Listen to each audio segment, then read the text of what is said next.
borrowing and investments in the year ahead, in line with the CIPFA code and the prudential framework. We are, of course, operating in a period of continued uncertainty. Interest rates have risen sharply in recent years.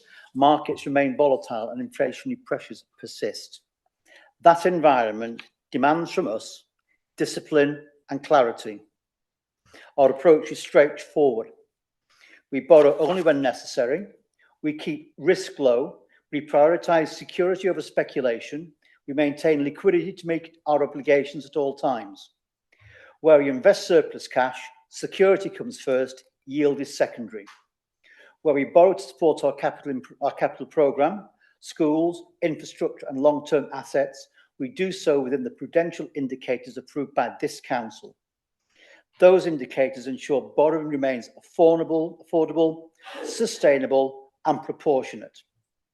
Treasury management is not about chasing returns, it's about protecting resilience. It ensures that when we set our budget, it's backed by sound cash management. It ensures that when we invest in long-term assets, the financing is controlled. And it ensures that interest costs remain manageable within our medium-term financial plan. We will not gamble with public money. We will not overextend borrowing. We will manage risk carefully and transparently, and that is responsible local government in this county. The Treasury Management Strategy for 26-27 provides the structure to do exactly that, and I move it to Cabinet. Thank you, Councillor Johnson. Any questions? No?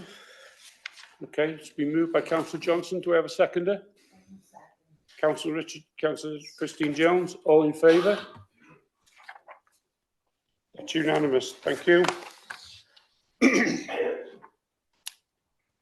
Agenda item 6, the minimum revenue provision. Councillor Johnson. Thank you, Leader. Minimum revenue provision, MRP policy. Today, we're not just setting a technical policy. We are affirming a principle at the heart of how this council manages money. We pay for what we use and we pay for it prudently. The minimum revenue provision, the MRP, is a mechanism by which we set aside revenue each year to repay the debt we have taken on to invest in our long-term, longer-lasting assets for our communities.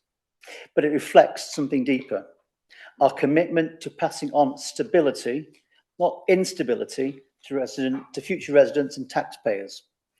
Across Flintshire, we invest in schools, roads, libraries, care facilities, infrastructure, all things that serve residents for decades. When we borrow to fund those assets, it's fair that the cost is shared between today's and tomorrow's users. But fairness also means managing that borrowing responsibly, so future generations are not burdened with our mistakes. That is the essence of the policy before Cabinet today. The MRP policy sets out how we calculate the annual charge to revenue to repay debt. It follows the statutory framework. It reflects best practice and it ensures prudence and consistency across the life of our investments. It's not box ticking, it's financial stewardship. It protects our financial flexibility. It protects our long-term planning and it protects our ability to invest responsibly in the future. For residents, this means certainty. It means when we invest, whether in education, care or infrastructure, we do so on a sustainable basis. Adopting a prudent and transparent MRP policy does not restrict investment, but it enables investment that we can afford without compromising the future. Responsible local government is as much about how we pay as what we pay for. So today with this policy, we reaffirm our commitment to prudential financial management, intergenerational fairness, sustainable investment and long-term stability. The MRP policy for 2026 to 27 reflects those principles, and I move the report on the agenda. Thank you, Chair. Thank you, Councillor Johnson. Any questions? No? Councillor Johnson's moving it. Do we have a seconder? Councillor Linda Thomas. All in favour? That's carried. Thank you.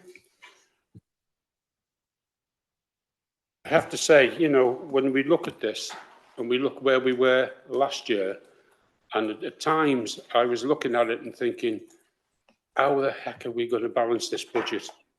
So I think the credit goes to our officers and to everybody that, you know, our scrutineers, that everybody's worked so hard to get to the position we're in. 19th in the list.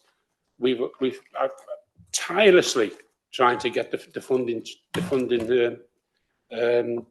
mechanism changed, and we're getting nowhere with it. They reckon till 2029 before that will happen. So next year is going to be tough. That's why we need to protect our reserves, because if we don't, we've got our elections next year, and we need to make sure we've got funds enable us to do that. Okay, well, thank you very much, and we look forward to the meeting later. Thank you.